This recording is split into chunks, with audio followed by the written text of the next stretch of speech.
Welcome to another episode of Artist Spotlight, the podcast. I'm your host, Mitch Stringer. Joining me this episode is wildlife photographer, author, podcast host, Richard Bernabe. I'm thrilled to have him with me. He just got back from a trip that we'll look forward to hearing all about. I want to remind you that, as always, the podcast is brought to you by the Maryland Photo Alliance, where you can log in and check out all the information on their website concerning upcoming events and contests, speakers that'll be coming up in the near future and down the road. There's just a wealth of information that's available, and you can really continue your education as a photographer, improving your skill, meeting like-minded individuals, and really getting the most out of photography. So with that, I want to thank my guest, Richard Bernabe, for joining me. Richard, great to have you. Hey, Mitch. Thanks for having me. Well, before we started recording, you mentioned that you just got back from a trip, and those can take a few days to kind of unwind and acclimate back to life at home. So maybe share with listeners kind of where you were and how that trip went. Yeah, what's today? It's been 3 days ago when I returned home. I was in the high Arctic for about 2 weeks on a ship just north of Svalbard. I was actually in Svalbard, but we kind of explored some of the ice edges going up north of Svalbard, basically chasing polar bears. So over the course of, I think, about 10 days at sea, we saw 23 polar bears. But what's exhausting is that when there's a polar bear spotted, we are out shooting, regardless of the time of day, and you sort of lose track of time as a concept when it's sunny 24/7 at that latitude at this time of year. Yeah, there was a movie years ago, and I don't remember the name of it, but it was starring Al Pacino as a detective. And I want to say he goes to Alaska to investigate a murder. And basically, his whole sense of daytime and nighttime gets completely thrown out of whack because it's barely dark, if at all. So you almost have to force yourself to go to sleep because your body sees light and thinks that it's time to be awake. How did you all manage that sleep time versus awake time versus there's polar bears to be photographed? How did you sort of keep that balance? Everybody's on a schedule. So you still have a body schedule. And when it's time to go to bed, everybody feels it. Mm-hmm. And so we all go to bed like it were normal time. It's just a 6 hours difference from the East Coast of the US. And you have blinds on, so you can darken the room well enough. But if there is a polar bear spotted, we all get up and photograph. And maybe with that polar bear only 30 minutes, maybe 2 hours. And they'll go back to bed and then get up later on and have breakfast. And then a nap will be, if something traveling involved and there's not a lot going on, we can nap later. But after about day 7, 8, 9, 10, you sort of lose track of where you are exactly in times of, what time of day it is, because you don't even get twilight. You don't even get like warm evening light. The sun is 20 degrees above the horizon, just doing a circle around at this latitude. I think it was about 81 degrees north. And you just lose that sense of night and day. Now, your travel from a photo expedition leader perspective really has you all over. I know we're talking about Svalbard, Norway, et cetera, but I mean, you're in Africa. Where's some of the areas throughout the world that you tend to go over a 12 or 24-month period? Yeah, and that varies. I do go to some locations fairly regularly. The Arctic would be one. Antarctica would be another. I go at least once a year to Antarctica, Africa, Kenya, Tanzania, Namibia, where I'll be going next week, Botswana, South America to Patagonia, Alaska. So it really depends from year to year. I try to incorporate some new locations each year just to kind of learn, new landscapes and new wildlife, new cultures. Thailand now has become a place that I go to. So over the course of 20 some years, I've visited over 70 countries. And so it's a privilege. Yeah, it really is. Yeah, I've got a few places I'm headed next year, Costa Rica and Borneo and actually Svalbard and a few other things from a wildlife perspective. What got you started down this? I guess when did you first, either as literally a kid or a teen, pick up a camera with a sense of kind of intent, like you had at least an inclination towards what you wanted to do with that? Much later in life than most people think. I did have a connection to nature and wildlife when I was young. As a kid, I was just kind of naturally drawn to, the even growing up in suburban New Jersey, we had woods behind our house, and spending time with my dad and brothers. That's where our playground was, basically.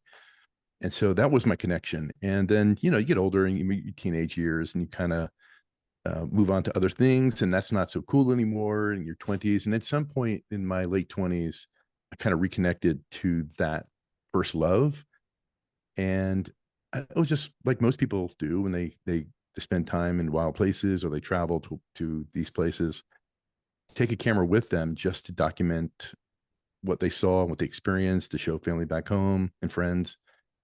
And that was the beginning of it, because I wasn't satisfied with the photos, and I didn't understand why they didn't replicate what I saw and what I felt and what I experienced. And that began a long conversation with myself about, how does this really work? And then I started doing a lot of experimentation and research, and that led to more expensive equipment, and all of a sudden I'm hooked with photography. And that's really how it happened. So one of the things that kind of opened my eyes when I was younger, I want to say for me, I was probably 16, and I was just an absolute baseball nut. So I collected the baseball cards, football cards, all that. Would love to go to the games. In my case, Baltimore Orioles.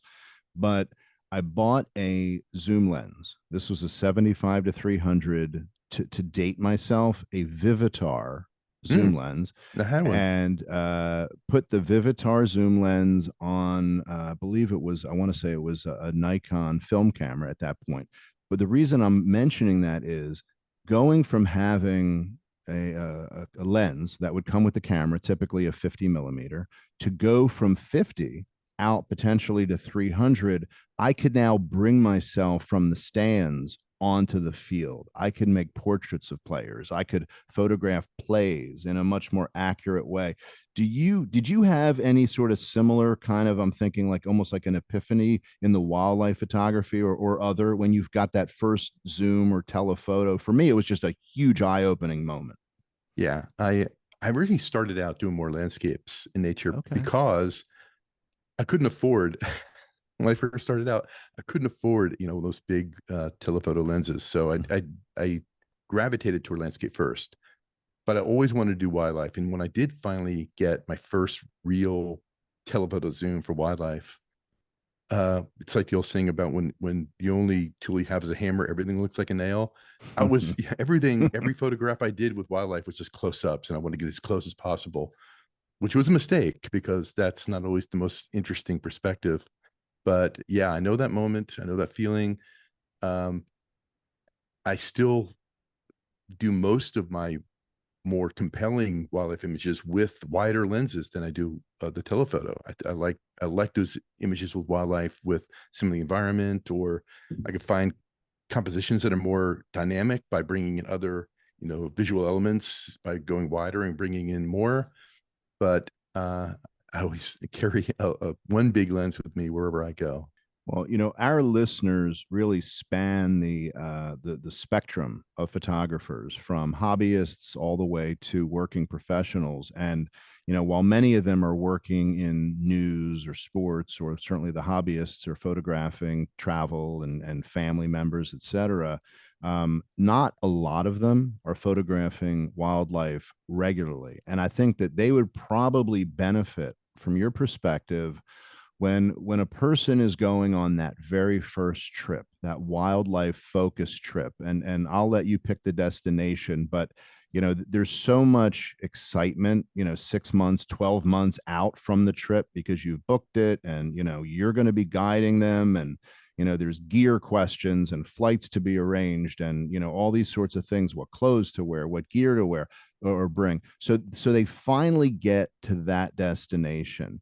Over the first day or two, what kind of behavior, what sort of decision making, what sort of evolution do you see those guests often go through, or do you sort of coach them to go through as they move from I've got to photograph everything Yeah. to really being more more present and intentional about the photos that they make? That what you said is very, very true. And not that they're going to listen, but what I try to get them to do is no, they won't, because, and I understand why not, because they're excited. And so let's say we're going to, Kenya, and the very first antelope, something, or a zebra that we see, we're going to take 10 million shots of the zebra because it's something they've never seen before. It's an exotic animal that, aside from zoos, maybe they've never seen before.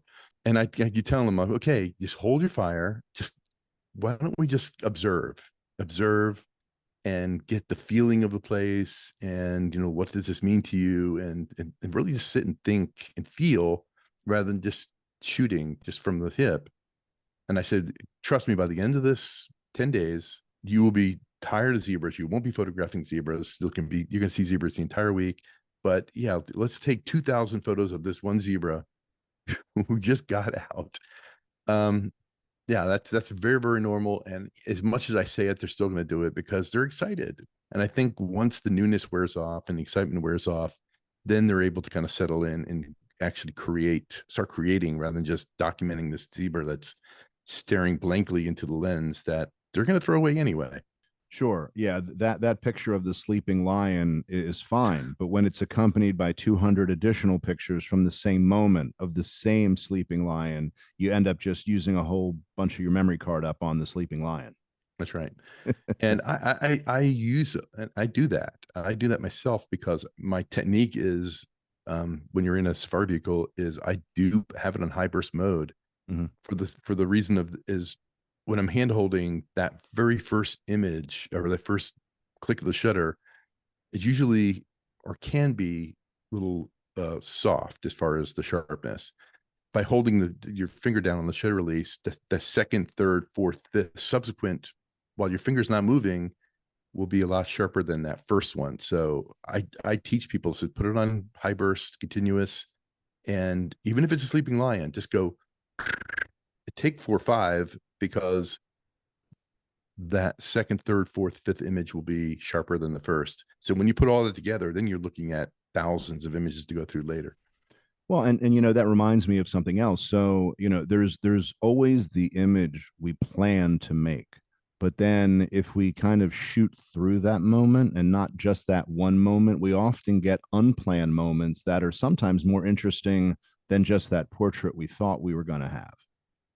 Yeah, I think it's a mistake to create the images in your mind before you go out, and then you tend to have blinders on and you miss, some of the better opportunities by having that narrow, tunnel vision.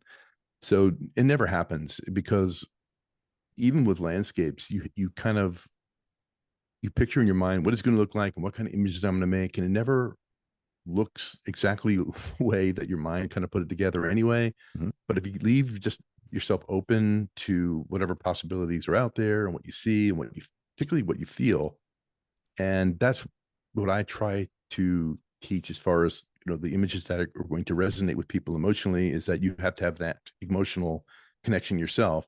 So listen to that inner self. If something is pulling you in a particular direction, follow it. You can, conceptualize that later, whatever it is. But if there's that emotional core of it's drawing you to a particular scene or a particular, animal or whatever it may be, follow it and then conceptualize it later. But I think it's a really mistake to have individual, very specific images in your head that you want to make. That's probably the wrong way to go about any kind of photo shoot. Well, and that's a real good segue to something that I kind of go back and forth in my mind about, and that is the value I don't mean economic value, but the value to each of us as photographers of social media, and how that can create unrealistic expectations, how it can, on the plus side, educate us about where we're going or where we may want to go, Mm-hmm. but how it can also kind of pigeonhole us as to the images that we hope to make. So, what are your thoughts on, kind of the pros and the cons of the various forms of social media that are out there as they relate to getting out in the field, whether it's, street photography, wildlife photography, travel photography? What are your thoughts around that? Yeah, I really try to avoid looking at other photos of places that I'm going to be traveling to, just because even if I have no intention of copying them, you are almost indirectly influenced, even if you try not to, into seeing a certain way or shooting a certain way. I want to go in with a completely open mindset and let my, emotional connections to what I see, that gut feeling, be the determining factor as to what I shoot and what I don't shoot. If I'm going to a brand new place, I do want to do some research as to, kind of what to expect. And sometimes when you just do a Google search, that's enough, because that gives you just enough of an idea of the terrain, what that looks like, what to kind of expect. But usually what you see in the Google search is not high concept type images that might influence you to want to create those type of images. However, Instagram would be. I follow a lot of really good photographers on Instagram. And if I'm going to go to New Zealand and I'm going to go to South Island, I want to see what kind of images people are making. I'm like, wow, that's spectacular. And whether it's consciously or not, I may want to gravitate toward that type of image. If I just go to Google, just do a generic search, I'll see, what to expect, what kind of terrain it is, what the mountains look like, being drawn into any kind of photographic concept. So generic images, okay. Highly stylistic, conceptual images, I try to avoid. Yeah, and I think, for me anyway, a lot of what I see in photo books and to a lesser extent, but still social media, there's a certain amount of inspiration to go out and shoot.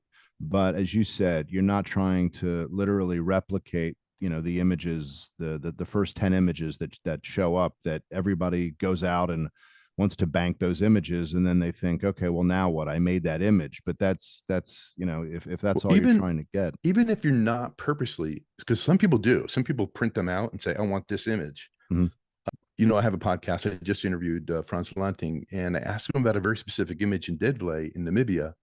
He said, yeah, people come there with that image printed out and they go to the guide and say, I want this Franz Lanting image. There are people who do that. But even if you are like, I'm better than that, I wouldn't do that. If you start seeing things a certain way, it could subconsciously lead you in that direction. I would just don't want to be, I don't want that. So I will pretty much avoid that.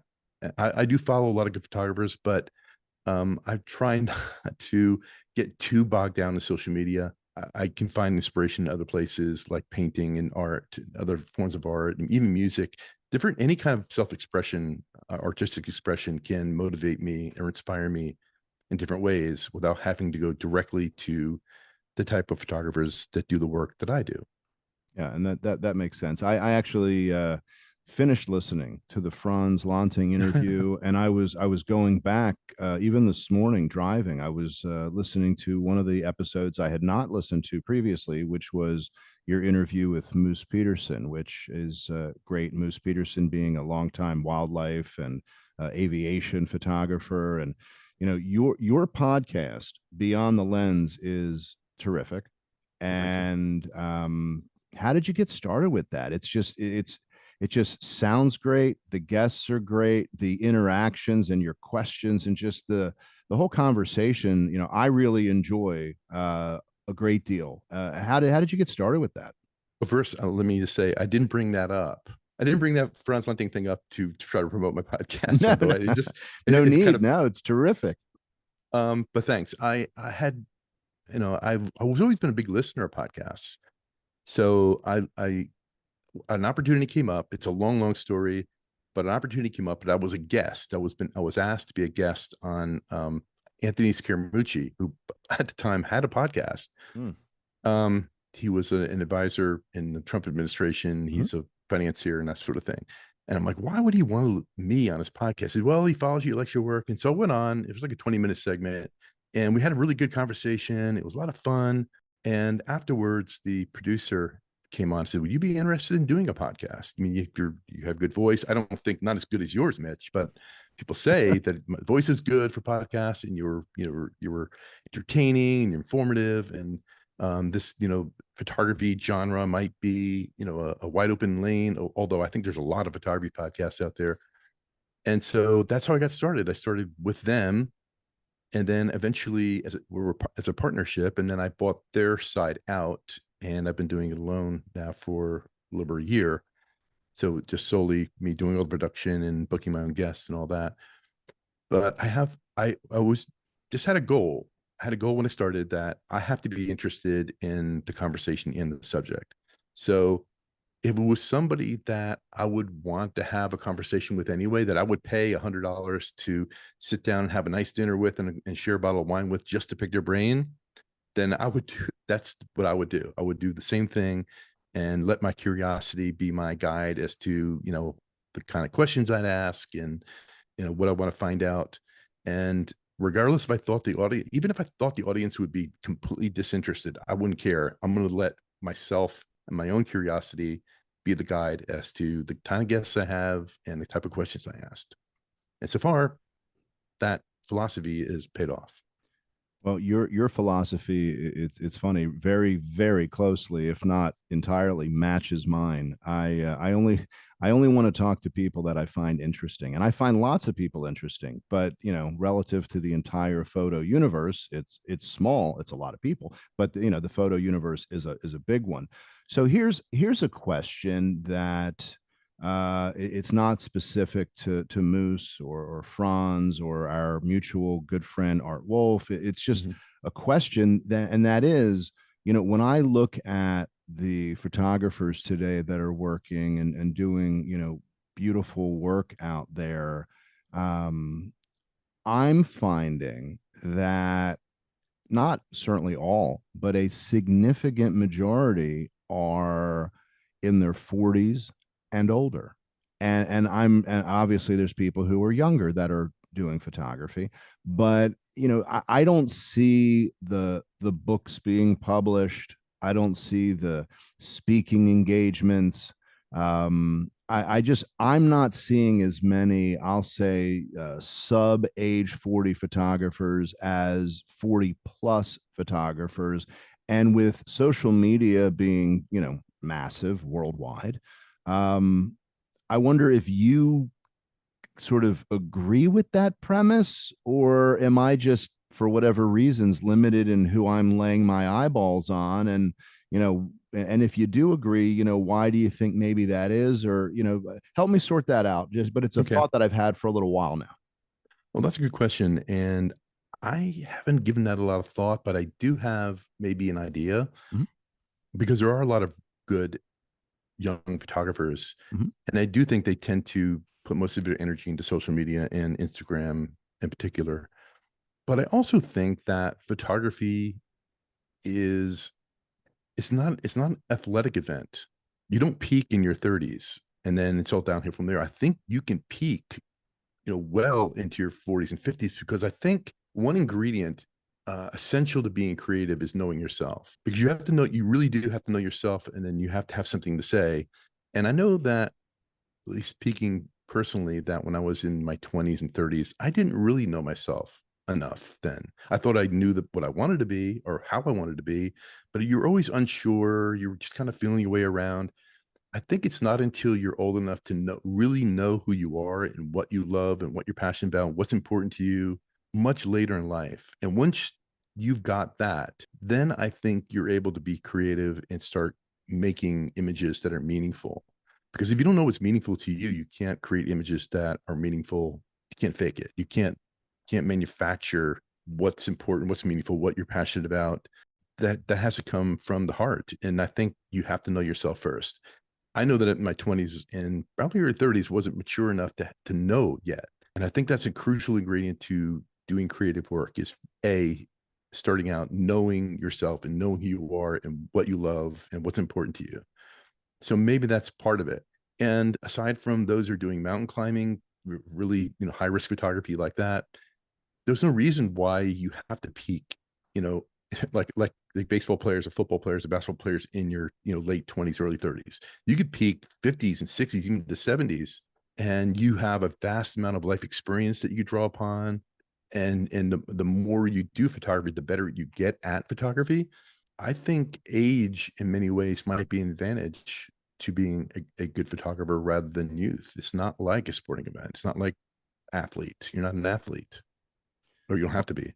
I can remember being in Alaska, walking in a river with Art, and the grizzly bears were there during the salmon migration, and we see a few bears, and there was a bear that was a little bit ahead of the others, and there were riverbanks on either side, and so Art and I are sort of scanning the scene to see what makes sense to try to focus on, and Art says to me, he says, "I think we should stay here." And I said, okay, well, what are you thinking? He said, in probably a minute or so, that bear right there is going to get out of the water. He's going to go up on this bank you see to our right. He's going to look for some fish. And as soon as he sees a salmon he likes, he's going to lunge right on top of it into the water. And I thought to myself, sure it is. It was like, like basketball when you say, I'm going to shoot the basketball, I'm going to bank it off the backboard, right into the net. And then you do. So he was calling the shot. And I'm watching and I'm watching and I'm watching. And darned if this bear doesn't get up on the bank, walk around, get to the edge of the bank, see a salmon, jump on the salmon. And of course, because he's been doing this for a really long time, though still looks very young, because I'm sure Art will be listening. I mean, that kind of experience, to be able to understand and reasonably well predict behavior, I think you have to have the years in the field to be able to do that kind of thing. So I think that speaks to kind of what we're talking about when we use that word peaking. It's not athletic performance, but knowing how to create photos, but then knowing how to anticipate your subject. You just can't fast track that. Right. That's a good example. It's funny that he was a guest on my podcast a couple of times, but the last time I was asking about a particular image in Alaska that I really liked. It was in his new book. And I mentioned, well, how did you know the spot? Did the guide, know this? And he got, let me see, like fractionally indignant. And like, when I go to Alaska, I'm my own guide. I know that place better than most of the guides. I like, love it. No doubt. I have no doubt about that, Art. Definitely do. Yeah, I was so many great stories. I was in Italy with him, and we were doing some landscape photography, and we went to this valley, and this valley was so socked in with fog. I mean, it was just white, just gunk. You couldn't even hardly see the valley. And I looked at him and I said, this was like in Tuscany, and I said, well, I guess we tried. Good idea, but I guess it's not going to happen. He said, give it 10 minutes. I said, what do you mean? He said, if you look up right now, the sun's trying to break through. And the second it breaks through, it's going to start burning off those clouds, and you're going to have rays of sun coming through the clouds being filtered. It's going to look like a gateway to heaven open. And I looked at him because, Art's one to pull your leg. And we wait and we wait. And you know what?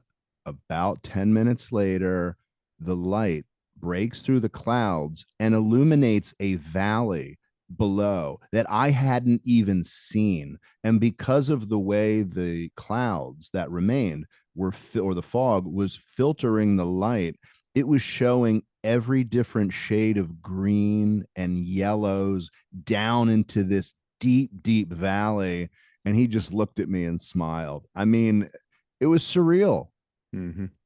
That's experience. And there's no replacement, or there's no substitute for experience.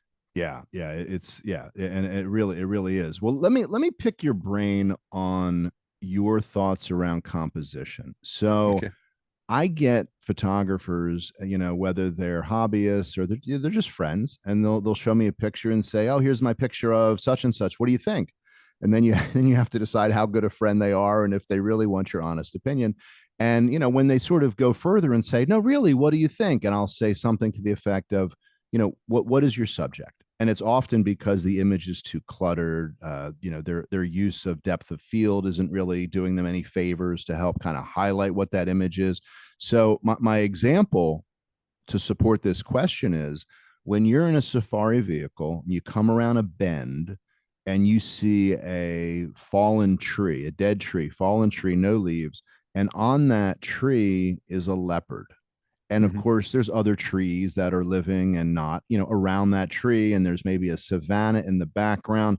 You guys pull around, you get to kind of an appropriate distance away from this leopard, and there's the leopard. Some people are going to grab their 400 or their 600 millimeter lens, etc. When you, Richard, come across that scene, what are you thinking from the get-go in terms of kind of breaking down the composition and or compositions plural Mm-hmm. that Mm-hmm. that scene represents? Yeah, there's so much that goes into that decision, and a lot of it is communication with your guide as to what direction is the light coming from. Mm-hmm. you know um this dead tree, does it have an aesthetically good shape to it? Sometimes you have a dead tree and this is ugly. What's the background look like from where I am? Mm-hmm. Does the background complement the dead tree with the leopard? Does the sky complement? Is the sky, do I want the sky in or out? The light, is it going to be silhouetted? Is it going to be like rim light? Is it going to be front lit, side lit? All that sort of happens almost intuitively. It's not like I'm actually thinking about it. It's just I'm kind of taking all that information in, registering it, and trying to communicate with a guide as to what direction we want to approach it from. But I even don't even think of like the leopard as being a subject. I'm trying to look at all the different visual elements that are in front of me, and I'm trying to arrange them in a way that's just visually appealing as possible. And that's really what composition is. And the leopard is just one of the many composition elements that'll be available to me. It could be the grass, it could be the tree, it could be the background, it could be the clouds. And the leopard is one of those things. And the leopard is going to be the focal point. It's going to be the point of emphasis. So where that is in the frame is going to be important as to, where the eye moves to, where it starts, where it moves to. But I try not to think of, here's my subject, and now I'm going to shoot a subject. I try to see that is one piece of the puzzle among a lot of different things. And I tried to on most of my classes that I've been doing, Kelby 1 and composition, when I'm doing a presentation, when I'm doing a workshop, I like to do a thing on composition before we start, is to teach people to see abstractly, and see, instead of looking at things literally, saying, well, this is a leopard and this is a tree and this is clouds and the sky and grass. We'll start looking beyond the literal and look at the abstract with the shapes and lines and patterns and space. And that's really geometry. That's really what kind of creates kind of balance and movement and emphasis and space. That's what I'm trying to look at it abstractly. And if it works, it works. It doesn't, it doesn't. I'm not thinking really composition when I'm behind the camera. It's not something I'm consciously thinking about. I'm just really deferring to what feels right. But in order to get to a point where you can not have to think about it and just defer to what feels right, you have to practice a lot. And I always use the analogy of like a jazz pianist or a jazz guitarist who, they're improvising with their bandmates and they're trying to make music. And he's not thinking about chords and scales and that sort of thing. He's just feeling the music, what feels right, what doesn't feel right. But he had to do a tremendous amount of practice to get to the point where he doesn't have to think about it. And that's kind of what I think most people who are very, very good at composition are doing, is that they're looking through the viewfinder, feels right, it doesn't feel right. You have maybe some very vague, big ideas as far as like balance or extract some kind of order at chaos, depending on what the scene is, but not really thinking about it. I'm trying to establish more of an emotional feeling from an image. And the composition is almost intuitive or secondary. It's just second nature. But in order to get to that point, you have to really, really practice a lot, and you have to look at a lot of images and study it until that is just incorporated into how I see the world on an everyday basis. And when I'm looking through the viewfinders, no differently. And so that's one less thing that's kind of in the way of creating an image. I'm really trying to establish more of emotion, extracting emotion from the scene so that people can see the image and feel what I felt. You can almost say that the composition position is almost like the visual grammar as to how I communicate that. So that was a really long answer, probably more than you wanted to know. No, But no, it's it's an good. interesting subject for me, and I like talking about it. But I always try to tell people to start seeing abstractly. I know you're there in safari to see beautiful scenes and beautiful animals, and you're not there to see shapes and triangles and patterns and lines and space. That's not why you went on. You have plenty of time to enjoy that, but when it comes to creating images, begin to break it down and see through the literal and embrace the abstract. And how will those lines and patterns in space in image frame, how does that they relate to each other? Is it balanced? Does it have movement? Does it have enough space? And then you can always enjoy the beauty, the literal beauty later. Yeah, I find myself a lot of times, especially when you have a scene that's fluid, you have to go with instinct and kind of just roll with it. But in the example that I was thinking about, where you've got a more static leopard, maybe looking around, but not not sniffing in a way that that it's going to just jump down in a second because there's impala nearby. But typically I'll look at something like an environmental shot, maybe more of a portrait, including the tree and the elements of the tree, and then maybe something of almost like a headshot. So if I have the time, I'm trying to use that sighting to create 3 or 4 different compositions in camera, so that it's not a matter of cropping after the fact. But if we have the luxury of time at a sighting to kind of look at it a few different ways, do you tend to change, well, not literally change lenses, but use different lenses on a given sighting, just to have different perspectives of that? Or do you sort of get there, assess, and then lock in with what you see that image to be, and just go with that sole kind of composition? I mean, it's a little bit of both. I mean, first of all, if there's a leopard in a tree, you're not going to have a lot of opportunity to move around because probably going to be 20 or 30 other vehicles. True. Also, Normally, yeah. I like to kind of move around if it's a situation where I'm by myself in the field. I'm looking at different angles. I'm getting higher. I'm getting lower. I'm moving to the left. I'm getting different viewpoints. In a situation with a leopard, that's not going to be possible.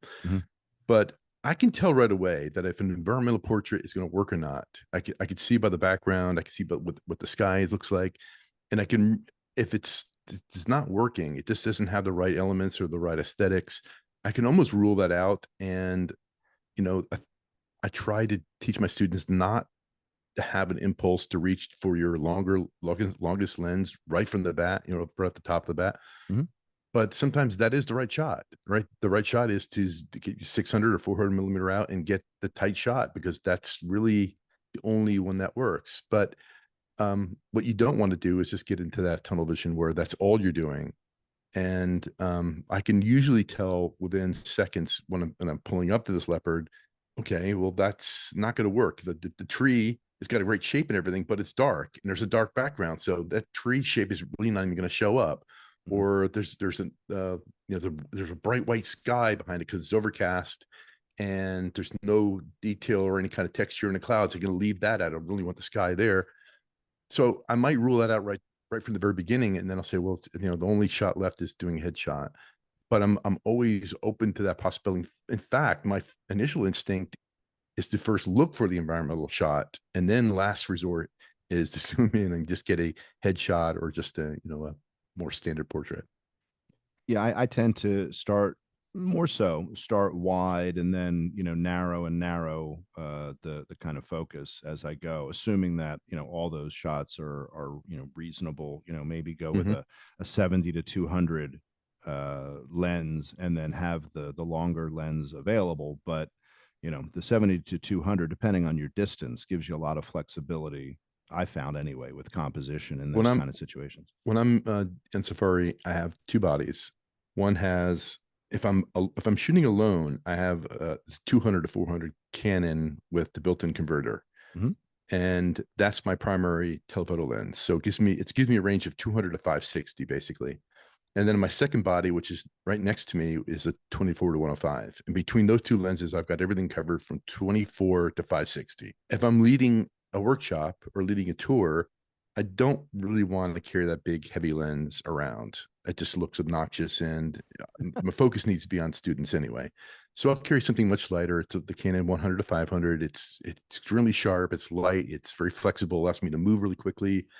And usually I'm sitting in the front seat in that cab, and you don't have a lot of room to maneuver the big lens anyway, because I want my clients in the back where they can get, much easier, better views than in the front. Two lenses, either 100 to 500 and the 24 105, or the 200 to 400 with the built-in converter with the 24 105, and that covers a lot. Yeah, when I was a Canon shooter, that 200 to 400 was It's great. amazing. It really was. And I do a tremendous amount of sports photography, and zooms have gotten so good that it's really, in 2024, hard to make the argument against them that potentially years ago could have been an argument, but really all the brands now have They're all really, fantastic. yeah, they have really good zoom options And for. Canon doesn't have a replacement yet, an RF replacement for that 2 to 400.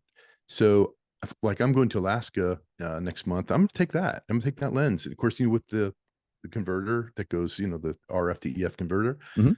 Um, and I don't know if I just have a really sharp copy, but mine is so sharp, even with the converter engaged, is incredibly sharp. And I just can't seem to, it's my only, non-RF lens that I own, but I just can't let it go because it is so good. The range is so good. It's f4 from 200 to 400, and then the f5.6 with the tele converter engaged, and so it's got plenty of light, and it just produces beautiful images, and I have no reason to get rid of it.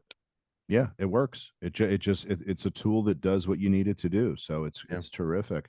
Let me ask you about the connection between people getting out into the wild for either the first time or for the first few times, and the role that can play through education and seeing it in person, the role it can play with conservation, and Mhm. and not only for the camps that we go to, that our fees help support, some things in that local area, but how do you think that getting out into the field can have a broader, more profound conservation impact, or do you?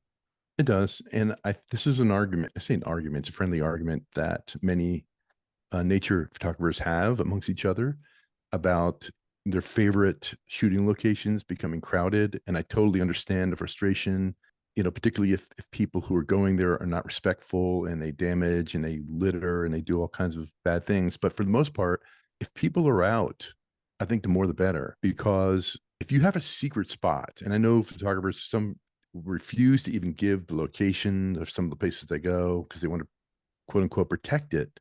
And there's perfect rationale for that. But what happens if it's announced that that location is going to be the site of a new mining operation that they sold, this sold off? And if nobody knows about it, nobody cares about it. There's no constituency for it. And so I think the more people can get out and experience a place, and they have then build an emotional connection to a place, the more people will stand up for it if it becomes the target of a mining operation or timber, or any number of things. The more constituents nature has and wild places have, the better, in my opinion. As long as the people who are going out there are respectful and take care of it when they're there, and they're stewards of those places. But I'm not a fan, me personally, but I understand those who are reluctant to share where some of their locations, their shooting locations are. I think it should be shared. I think as many people can get out and enjoy them as possible. Therefore, there are people going to care if they become threatened. Yeah, that makes perfect sense. Otherwise, that incredible area that no one knows about, then yeah, as you said, if mining comes in, or they're looking at damming a river upstream, which will decimate the agriculture, decimate the Mhm. wildlife. Yeah, it goes back to all those sayings like a picture's worth 1,000 words, and it really does have an impact. I know that I enjoy traveling, just all over the world, whether it's wildlife or street photography or cultural photography. And it kind of informs me about, in many ways, how fortunate I am and we are to be, living where we are, no matter how tumultuous it can be, day to day, week to week. But, the world's a huge place, and it really kind of grounds me, because it's so different many times from my day to day and from a lot of people's day to day. And I know I've traveled to India, and some of those parks where you have tigers living, you've got, and it's oftentimes locals who are in vehicles literally yelling and screaming, and 2 dozen vehicles, and there's no way that you're gonna get a tiger photo, and there's no way tigers are going to feel comfortable, and there's no way their behavior isn't going to be altered because of the encroachment of mankind, and mankind in at a volume, literal and figurative, and in a way in which isn't really kind of respectful of nature there. So um you know do you feel like within I'll use the safari community, that especially in the African continent, that there's more focus on sort of good behavior, if you will, when you're in the field? Or do you feel like that can vary based on guide to guide or camp to camp? Yeah, I think it can vary. There was a viral video, I think it was last year, of a kill when, I mean, as soon as I think it was a cheetah, maybe took down an animal, and the minute it had it, it was down. It was surrounded by 40 or 50 vehicles, and people Hmm. saw this and they were outraged, and for good reason.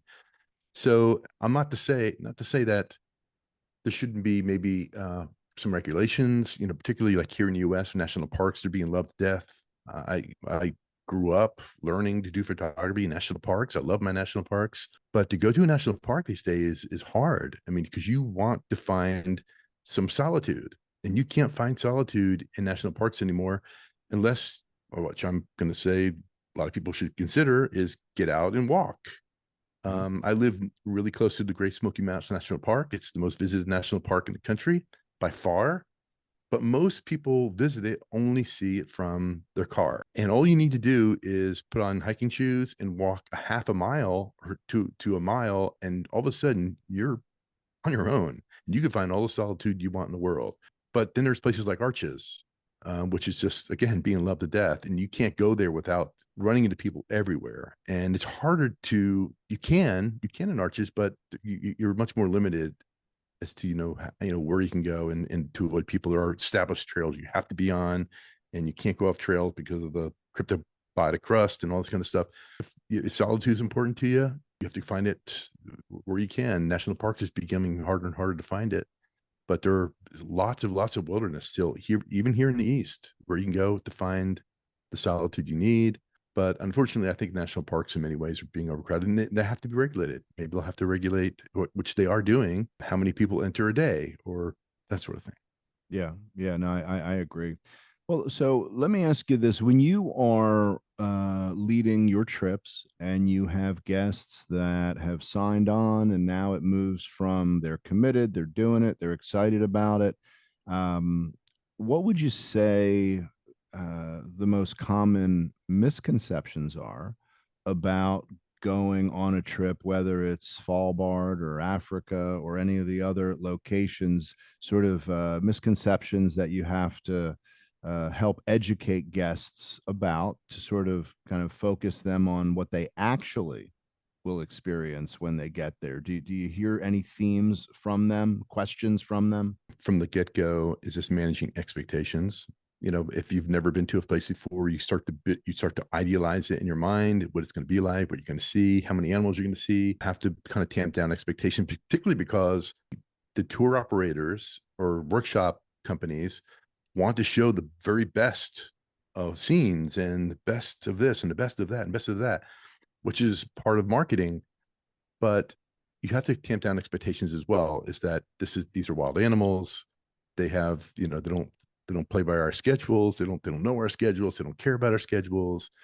Or, there's bad weather. Anything can happen. You're dealing with nature, which is very unpredictable. So tamp down expectations, those idealized images in your head. We may very well have those kind of conditions, and we may be in the right place when those conditions happen. We may get those kind of images that you've got in your head, but we may be given different conditions. And part of that learning process is why I'm there is, how do you adjust to those new conditions? Because we can create great images, different types of images than you might expect if we're given different weather. And of course, the animals and wildlife are unpredictable, and sometimes you don't see the number of animals. They think they're going to on a safari for the first time. They think you're going to go out and it's going to look like, the Jurassic Park. In every direction you look, there's going to be swarms of animals. It doesn't work that way. So I think a lot of it's just expectations, and just being honest and saying this is could very well be like that, but it's going to be different. We may have to work a little harder to get these images than you might think.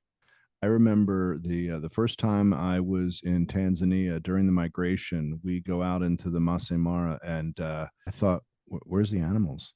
Because for as far as the eye could see, there was nothing I could see. And then maybe in the distance, I saw something move. But then, fast forward 3 hours later, it's thousands of wildebeest and zebra. So it's just, yeah, it's not a zoo, for sure. I'm always reminded of the time when one of the guides was telling us a story, a family he had picked up from the little airstrip. It was a mother, a father, two young kids, and everybody was very excited about the safari. And so the mother asked the guide, "What time do the animals eat?" And his answer was, "Whenever they can," because she was thinking there was some sort of a feeding time, Right.